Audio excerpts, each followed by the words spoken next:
네, 자성체 이용부터 설명 시작하도록 하겠습니다. 네, 자성체를 이용하는 대표적인 예 중에 하나가 초전도체인데요. 초전도체 같은 경우는 굉장히 특별한 특성을 가지고 있죠.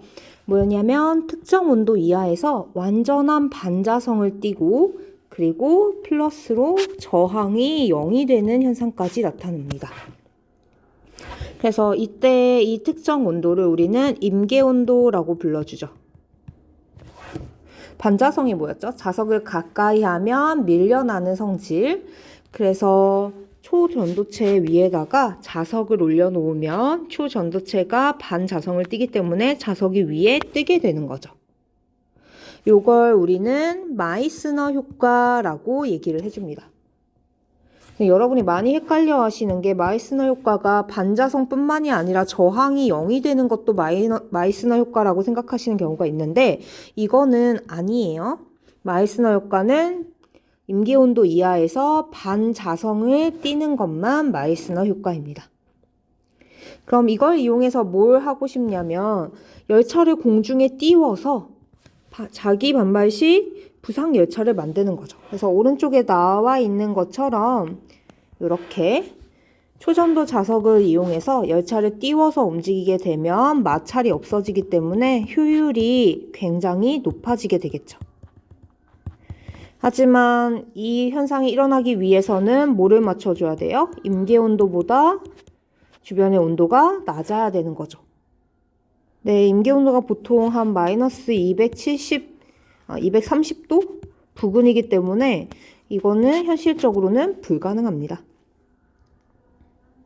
네, 여러분이 기억해 주셔야 되는 거는 초전도체의 경우 외부에서 자기장이 걸리게 되면 외부 자기장을 밀어내는 반자성이 나타나게 되고 이에 따라서 둘 중에 하나가 붕 뜰 수 있다라는 거. 이걸 마이스너 효과라고 부른다는 거.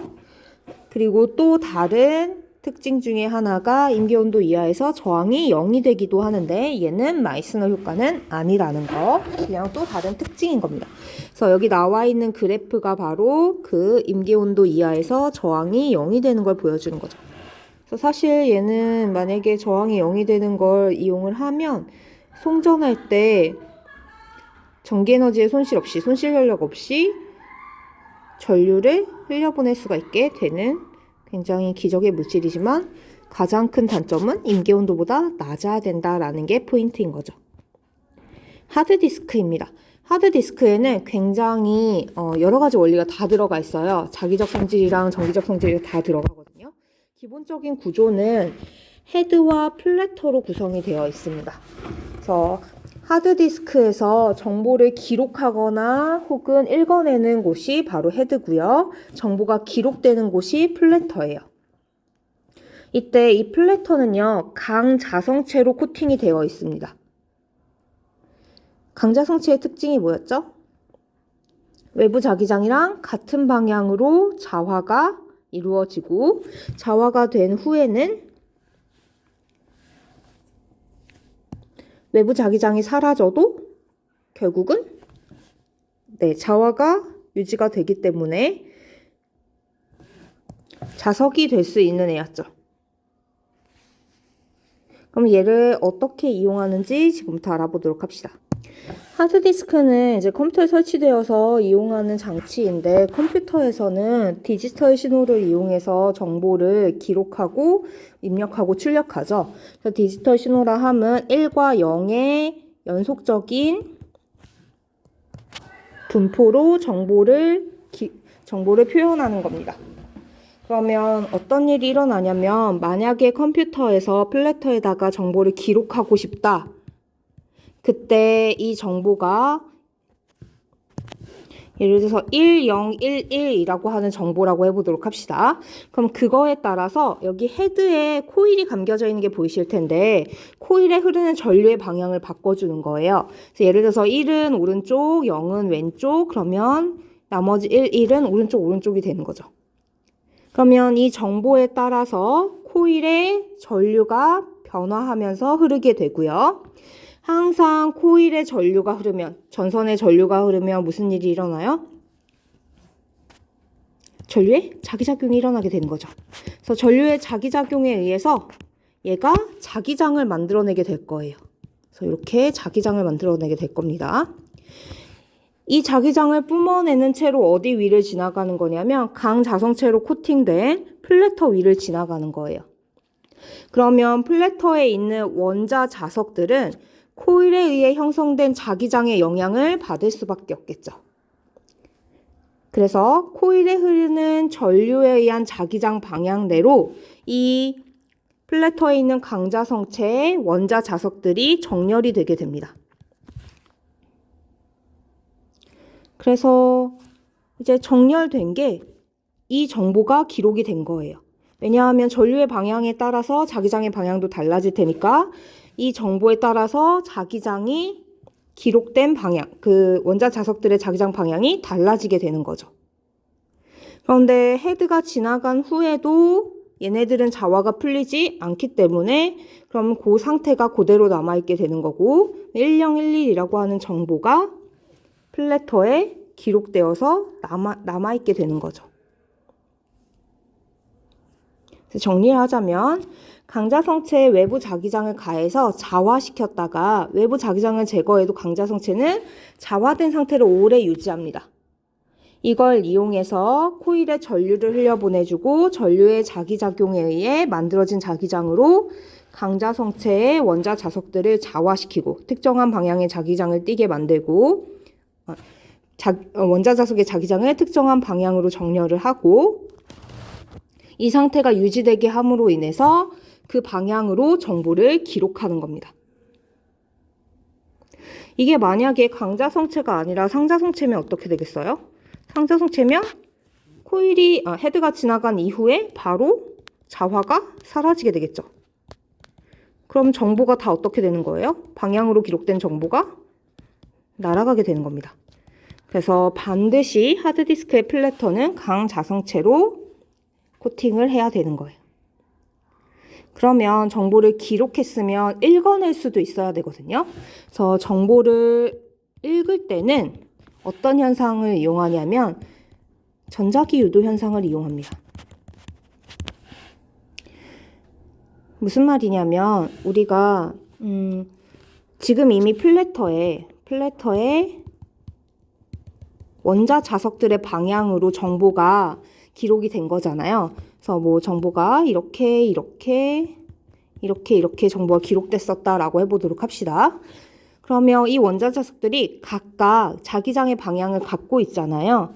이 위에 전류가 흐르지 않는 상태로 헤드를 지나가게 하는 거예요. 전류가 흐르지 않으니까 그냥 빈 코일이, 그러니까 전류가 흐르지 않는 코일이 이 플래터 위를 지나가면서 플래터의 원자 자석이 만드는 자기장이 헤드에 있는 코일에 영향을 주게 되겠죠.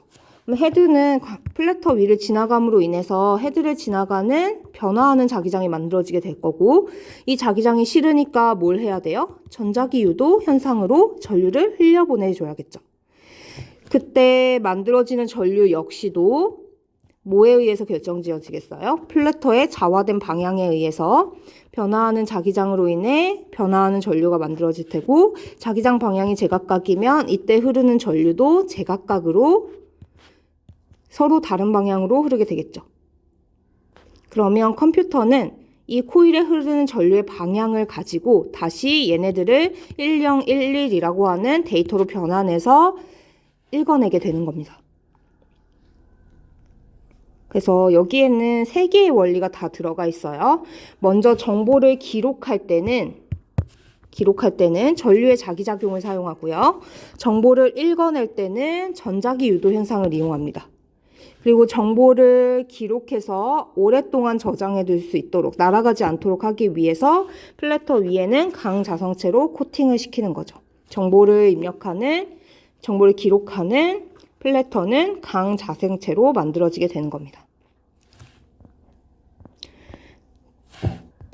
자, 이제 마지막 내용인 전자기 유도예요. 전자기 유도는 1학년 때 배운 내용에서 크게 달라지지 않습니다. 다만 제가 1학년 때 그런 얘기를 했어요. 전자기 유도 현상을 밝혀낸 패러데이는 사실 전류에 대해서 얘기한 게 아니라 전압에 대해서 얘기를 한 거다. 그 이유는 전류가 흐르기 위해서는 전압이 먼저 형성되어야 되기 때문이다 라는 얘기하면서 그렇지만 우리가 가시적으로 직관적으로 받아들이기 쉬운 건 전류이기 때문에 1학년 때는 전류에 대해서 배우고 이제 2학년 때 본격적으로 제대로 된 패러데이 법칙인 우리 전압에 대한 이야기를 할 거다라는 얘기 했는데 그걸 지금부터 시작하도록 하겠습니다. 일반적인 전자기 유도의 정의부터 좀 얘기를 해보도록 할게요. 코일 주위에서 자석을 움직이거나 자석 주위에서 코일을 움직일 때 어쨌거나 자석이나 코일 둘 중에 하나라도 움직임이 있으면 코일의 단면을 지나가는 자기선속이 뭐였죠? 자기력선의 개수였죠. 그래서 우리는 파이라고 하는 기호를 사용해 주기로 했었습니다. 자기선속이 변하면 우리 이 변화가 실어서 코일에 뭐가 유도돼요? 전류가 유도되고 이 전류에 의한 자기장으로 변화를 방해하려고 하는 게 바로 전자기 유도 현상이었죠. 그래서 이때 전류의 세기가 어떤 조건 하에 커지는지 알아본 게 바로 전자기 유도 법칙, 패러데이 법칙이 됩니다.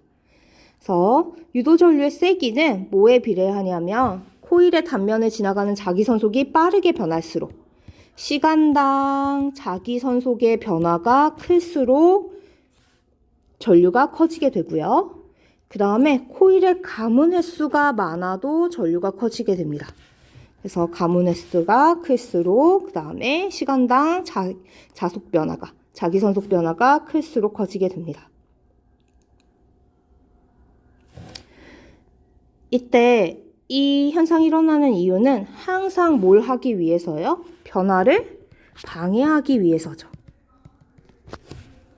그래서 이 변화를 방해하는 방향으로 형성이 된다라는 걸 정리를 하고 숟가락을 얹은 과학자가 있어요. 바로 렌츠입니다. 그래서 렌츠의 법칙이란 함은 전자기 유도 현상은 항상 변화를 방해하는 방향으로 일어난다라는 걸 정리해 준 내용이에요. 자, 그런데 제가 이제 전류보다는 1학년 때보다 더 업그레이드 돼야 되니까 전류보다는 전압에 대한 얘기를 해야 된다라는 얘기를 했습니다. 왜냐하면 전압이 크면 당연히 전류는 따라오는 애인 거예요. 그럼 결국 전류가 커지는 조건이라 함은 전압이 커지는 조건이기도 하고요. 비례식 등식으로 바꿔주시면 되는데요. 전압이 커지는 조건 역시도 시간에 따른 자속 변화가 클수록 가문수가 클수록인 거죠. 근데 다만 여기에 숟가락을 얹은 렌츠의 법칙을 하나 추가해 주려고 해요. 우리 후계 법칙, 용수철에서 탄성력 표현할 때 이렇게 표현했던 거 기억나세요? 이때 요 마이너스는 특별한 의미가 있는 게 아니라 항상 탄성력이, 복원력이 내가 힘을 준 반대 방향으로 작용한다라는 의미라고 얘기했었어요. 그럼 얘도 항상 변화를 방해하는 거죠. 자기장의 방향 반대 방향으로 방해를 하려고 하는 거기 때문에 여기에도 마이너스를 하나 붙여줍니다. 이 마이너스의 의미는 렌츠의 법칙이 되는 거죠.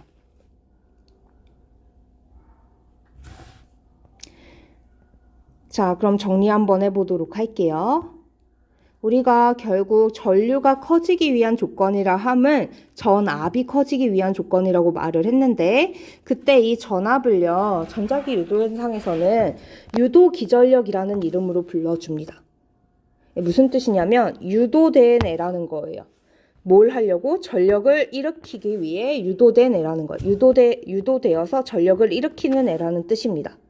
이게 일으킬 기자거든요. 그리고 전력은 뭐라고 그랬어요? 시간당 사용되는 혹은 시간당 이동하는 전기에너지예요. 즉, 뭘 해주는 거냐면 전기에너지를 일으키는 애예요.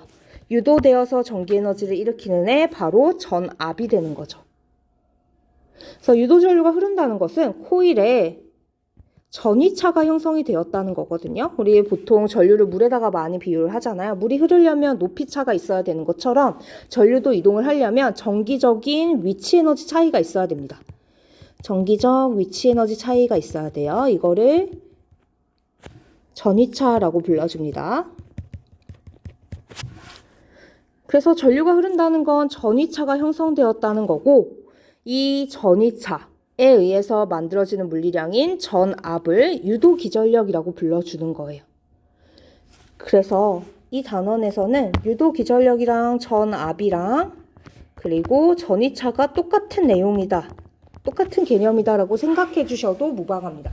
약간 미묘한 차이는 있거든요. 그래서 전이차가 형성되었을 때 전압을 유도기전력이라고 하는 거지만 어차피 개념적으로는 큰 차이가 없기 때문에 유도기전력, 전압, 전이차 똑같은 애라고 생각을 해주시면 돼요. 자, 그래서 다시 정리를 해보면요. 우리 유도기전력이 발생하는 이유, 유도기전력에 의해서 전류가 흐르는 이유는 시간당 자기선속이 변하거나 시간당 자기선속 변화에 의해서 전류가 유도되는 거죠. 왜? 이 변화를 방해하고 싶으니까. 그래서 위에서 다뤘던 요 식을 하나하나 다시 한번 정리를 해보도록 할게요. 먼저 자속 밀도입니다. 자속밀도라고도 불리는데요. 이제 원래 이름은 자기장이죠. 자기장은 B라고 하는 기호를 이용을 하고요. 우리가 자기장은 어떻게 표현하기로 했어요? 단위 면적당 자기력선의 개수, 자기선소. 그래서 B는 단위 면적당 자기력선 개수로 이렇게 표현을 해줍니다.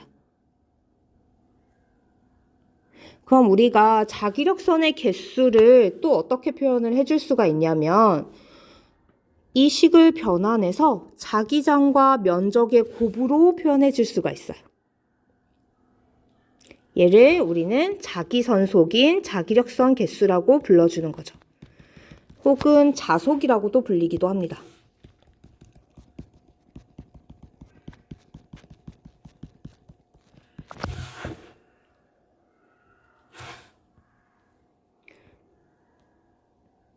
자, 요 두 내용을 정리한 이유는 뭐 때문이냐면요. 패러데이 법칙을 조금 바꾸고 싶어서거든요. 그래서 패러데이 법칙을 조금 변형시켜 보도록 할게요. 자, 패러데이 법칙이에요. 가문수의 유도기전력이 비례하고 시간당 자속 변화에 비례합니다. 그런데 우리는 자속이라고 하는 애가 자기장과 면적의 곱으로 표현된다라는 걸 알고 있어요. 그래서 우리가 계속 자기장 변화 때문에 코일에 전류가 유도된다 이런 말을 했으니까 자기장을 넣어서 요식을 좀 변형해 보려고 하거든요. 그래서 파이 대신에 자기장과 면적의 곱을 넣어보면 식이 이렇게 변형이 되게 됩니다. 그러면 전자기 유도 현상이 일어나는 케이스는 지금 세 가지가 될 수 있다는 걸 요식이 알려주는 거거든요. 보세요. 델타, 변화량 뒤에 자기장이랑 면적이 있어요. 그러면 자기장이 일정한데 면적이 변할 수도 있고 면적이 일정한데 자기장이 변할 수도 있는 겁니다. 혹은 둘 다 변할 수도 있겠죠. 하지만 자기장도 변하고 면적도 변하는 경우는 우리가 너무 어렵기 때문에 다루지 않고요. 두 개의 케이스로 나눠서 자기장이 일정한데 면적이 변하는 경우, 면적이 일정한데 자기장이 변하는 경우로 나누어서 문제들을 다루어 보도록 할 거예요. 그러면 그거에 맞춰서 식을 또 한 번 더 변형을 할 건데요. 일단 자기장이 일정한 경우에는 이 자기장이 델타 뒤에 있을 이유가 없죠. 변화량이 없는데 얘는 상수니까 앞으로 빼줄 수가 있는 겁니다. 그럼 식이 이렇게 변화하게 돼요. 그 다음에 면적이 일정하고 자기장이 변하는 경우도 역시나 면적을 앞으로 빼고 델타 뒤에는 자기장만 남겨놔도 되는 거죠. 그래서 이 식이 의미하는 바는 자기장이 일정한데 시간당 면적이 변하는 경우 혹은 면적은 일정한데 시간당 자기장이 변하는 경우입니다. 각각의 케이스들이 어떤 경우인지를 지금 알아볼게요. 자기장은 일정한데 면적이 변하는 경우는 우리가 어떤 평면에 이렇게 들어가는 방향의 자기장을 형성해 놓고 우리가 들어가는 표시는 이렇게 하기로 했죠. 그리고 나오는 표시는 이렇게 하기로 했어요.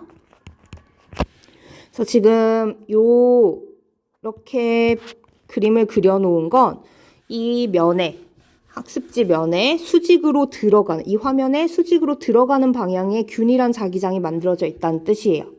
왜냐하면 자기장의 간격이 일정하기 때문에 자기력선의 간격이 일정하기 때문에 어떤 면적을 잡아도 자기력선의 개수가 항상 같죠. 즉 자기장이 항상 같다라는 뜻이 되는 겁니다. 자기장이 일정하다라는 뜻이 되는 거예요. 이 위에다가 디귿자형 도선을 올려놓고요. 일자형 도선을 얹어요. 그러면 디귿자형 도선이랑 일자형 도선이 만나면서 여기에 코일 형태로 전선이 하나 만들어지게 됩니다. 지금 얘를 통과하는 자기력선의 개수는 한 개보다 조금 많아요. 뭐 한 개에서 한 개 반 정도 되겠죠. 근데 이 일자형 도선을 오른쪽으로 옮겨버리면 면적이 증가해버리게 되겠죠. 그래서 얘가 오른쪽으로 옮겨가 버리면 코일이라고 취급할 수 있는 부분의 면적이 증가하게 됩니다. 그러면 이 코일을 통과하는 코일이라고 취급할 수 있는 면적이 증가하는 바람에 얘를 통과한 자기력선의 개수가 늘어나 버리는 거죠. 코일 입장에선 자기력선 개수가 늘어났으니까 좋아요, 싫어요? 싫어요. 그러니까 전류를 흘려보내서 이 자기장의 변화를 방해해야 되는 거죠.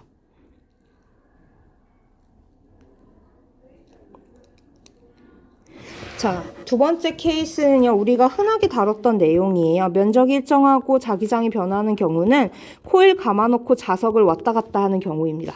코일의 면적은 항상 어때요? 일정해요. 그런데 자석이 왔다 갔다 하면서 시간당 자기장의 변화, 즉 어떠한 면적을 통과한 자기력선의 개수가 계속 변화하게 되는 거죠. 그래서 두 번째인 경우가 바로 얘입니다. 여기에 계속 마이너스를 붙이는 이유는 뭐 때문이었어요? 마이너스 부호는 변화를 방해하는 방향을 의미한다. 즉 뭐예요? 렌츠의 법칙을 표현한 거죠.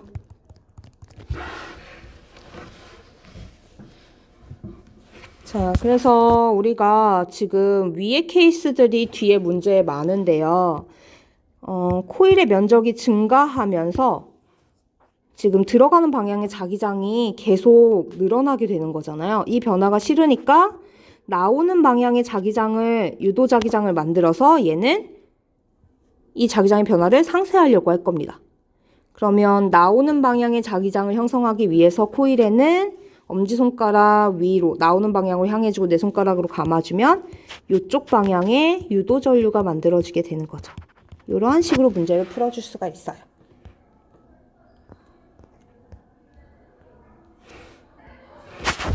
자, 이 전자기 유도를 이용하는 다양한 경우입니다. 먼저 신용카드 판독기부터 좀 보도록 할게요.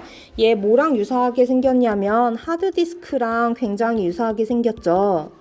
그래서 하드디스크가 정보를 읽어드리는 원리는 뭐라 그랬죠? 자화된 플래터 위를 전류가 흐르지 않는 상태로 헤드가 지나가게 되면 헤드에 있는 코일에 자화된 플래터의 자기장이 통과하게 되면서 이 자기장 변화가 싫어서 코일은 전류를 유도하게 되고 그 전류의 방향이 결국은 1011 뭐 이런 식의 디지털 신호로 전환되어서 컴퓨터에 입력이 되는 겁니다.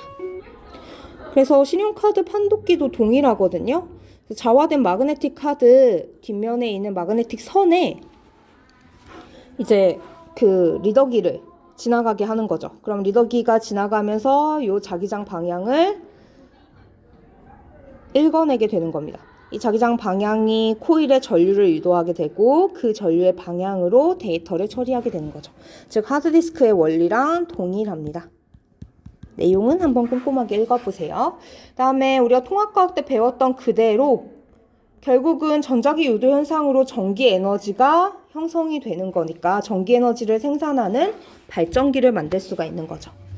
자, 다만 우리가 코일을 통과하는 자기력선의 개수, 수직으로 통과하는 자기력선의 개수가 변화하면서 전류가 유도되는 건데 얘가 점점 이렇게 돌아가게 되면 자기력선의 개수가 지속적으로 변화하게 됩니다.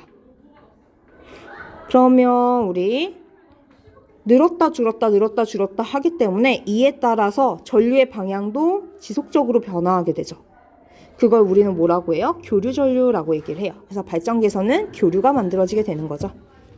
왜냐하면 회전할 때마다 자기력선의 개수가 늘었다 줄었다 하기 때문에 그거에 따라 전류의 방향이 계속 바뀌기 때문입니다. 자, 그 다음이 이제 하이브리드 차나 금속 탐지기나 교통카드, 마그네틱 카드, 근거리 무선통신, 무선충전 이런 애들이 있는데 일단 하이브리드 차는요. 지금 여기에는 교과서에 따라서 감속할 때만이라고 써 있는데 그냥 운동할 때, 즉 바퀴가 돌아가면서 역학적 에너지가 발생을 할 때 바퀴가 돌아가서 역학적 에너지가 발생할 때 바퀴가 돌아가면 내부에 소형 발전기를 설치하게 되면 어떻게 되겠어요? 바퀴가 돌아가면서 전기 에너지를 생산하겠죠. 그걸 배터리에 따로 저장을 하는 겁니다. 그래서 전자기 유도 현상으로 배터리에 저장된 에너지랑 그 다음에 연료를 때워서 뭐 석유든 가솔린이든 혹은 경유든 연료를 때워서 만든 에너지를 통합해서 사용하는 거예요. 같이 사용하는 겁니다. 그렇기 때문에 하이브리드라고 불리는 거예요.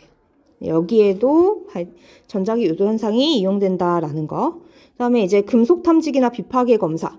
비파괴 검사는 쪼개지 않고 내부에 금속이 있는지 없는지 알아보는 검사예요. 금속 탐지기 역시도 마찬가지로 금속을 소지하고 있는지 아닌지 알아보는 검사죠. 그래서 금속 탐지기의 원리를 좀 설명을 해드리면 뭐 땅에 이런 금속이 묻혀 있다라고 해보도록 할게요. 이 금속은 도체죠. 우리가 전선은 뭘로 만들어요? 코일은? 구리, 도체로 만듭니다. 전류가 흘러야 되니까. 그러다 보니까 얘도 전류가 흐를 수 있는 물질이에요. 금속. 이때 금속 탐지기를, 얘가 탐지기입니다. 탐지기를 근처로 가져가면요. 무슨 일이 일어나냐면 이 금속 탐지기는 코일로 이루어져 있어요. 이렇게 코일이 감겨져 있는 상황이에요. 그리고 코일에 전류가 흐르면서 계속 자기장을 만들어냅니다. 그럼 얘가 지나가면서 금속 주변을 지나가게 되면 금속 주변에 갑자기 자기장이 형성이 되겠죠. 이게 금속은 좋아요, 싫어요? 싫어요. 싫으니까 이걸 방해하기 위해 전류를 흘려서 자기장을 새롭게 만들어내게 되는 거예요. 변화를 방해하는 방향으로. 그러면 금속에서 유도된 자기장을 이 탐지기가 다시 센서를 이용해서 읽어내는 겁니다. 그래서 시간에 따라 변화하는 자기장을 발생시켰을 때 금속에 미세한 유도 전류가 만들어지게 되는데 이 전류는 당연히 또 자기장을 만들게 되겠죠. 유도된 전류에 의한 자기장을 감지해서 금속이 있는지 없는지 알아내는 게 바로 금속 탐지기입니다. 교통카드나 마그네틱 카드도 마찬가지거든요. 우리가 단말기에 보면은 버스에 타서 띡 하고 찍는 단말기에 보면 얘도 코일이 감겨져 있어요. 그리고 우리가 찍는 교통카드에도 코일이 있습니다. 이렇게 코일이 놓여져 있어요. 그래서 교통카드를 단말기에다 갖다 대면 단말기에 흐르는 전류에 의해서 코일에 자기장이 형성되어 있을 텐데 교통카드에 갑자기 자기장의 변화가 나타나게 되는 거죠. 그게 싫으니까 어떻게 해요? 전류를 흘려서 얘를 방해해야겠죠. 그때 형성된 이 전류를 이용해서 단말기랑 정보를 주고받는 게 바로 교통카드입니다. 무선 충전도 마찬가지예요. 무선 충전기 내부에 코일이 놓여져 있고 우리가 전원 장치를 연결했으니까 코일에 의해서 변화하는 자기장이 만들어질 텐데 우리 휴대폰 안에도 이렇게 코일이 놓여져 있습니다.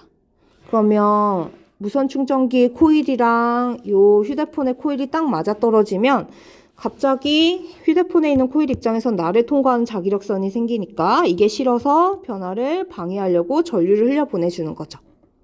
그 전류를 배터리에 저장하는 게 바로 무선 충전입니다.